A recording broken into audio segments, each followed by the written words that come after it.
And right now, I am joined by Tim Canova. He is Debbie Wasserman Schultz's Democratic primary opponent in the 23rd District. Tim, thanks for joining us. Well, let me just ask you that question. Look, you got Sanders people all across the country. They are sending you checks. They want to beat Debbie Wasserman Schultz. Bernie Sanders wants to beat Debbie Wasserman Schultz. But this wasn't a Bernie Sanders district in the primary. Are you in the right district for this kind of a campaign? Absolutely. And I'll tell you, we've got more donations in the state of Florida than does Debbie Wasserman Schultz. We've got plenty of people who voted for Hillary Clinton who are joining up on our campaign. I'm sure Debbie Wasserman Schultz wants to believe that this is a proxy fight completely and that she can count on every Hillary Clinton voter, and she'll be sorely mistaken if that's her belief.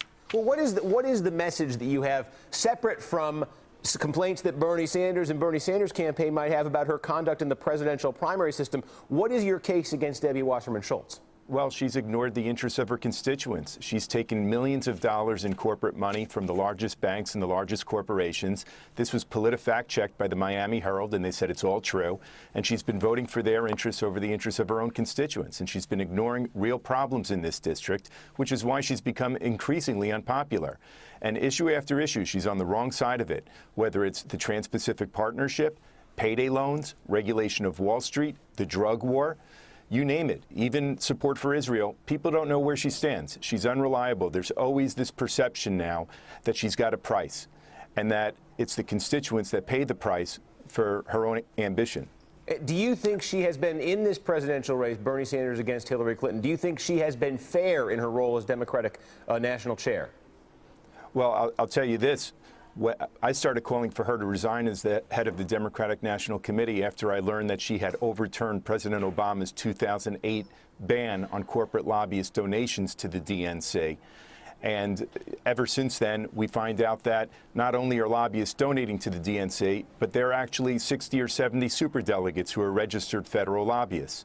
And this kind of rigging of the system is not just confined at the national level. We see it happening right here in our own district and our own race.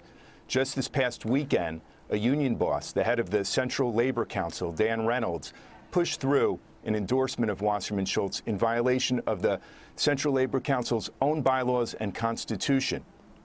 Didn't give the members. I just want to be clear, when you're using a term like rigging, because we heard Donald Trump throwing this around in the Republican race. I've heard Democrats throwing it around too. When you say at the presidential primary race, this is one everyone across the country's been following. How is she responsible for rigging, in your words, rigging that process? What does that mean? Well, Steve, I just said, when you start allowing corporate lobbyists to be superdelegates, what does that say about this kind of a democracy? And I mentioned Dan Reynolds and the Central Labor Council here, and it is very relevant. Next week, he's going to be hosting a $5,000 a bagel breakfast for Debbie Wasserman Schultz and superdelegates. And, you know, we're calling on Richard Trumka, the great president of the AFL-CIO, to step in and take a look at this. The bylaws and the Constitution of the Central Labor Council were violated. We didn't even get a chance to get screened. And the rank and file members of the unions here deserve better than that. All right, Tim Canova is the primary challenger running against Debbie Wasserman Schultz this August. Thanks for the time.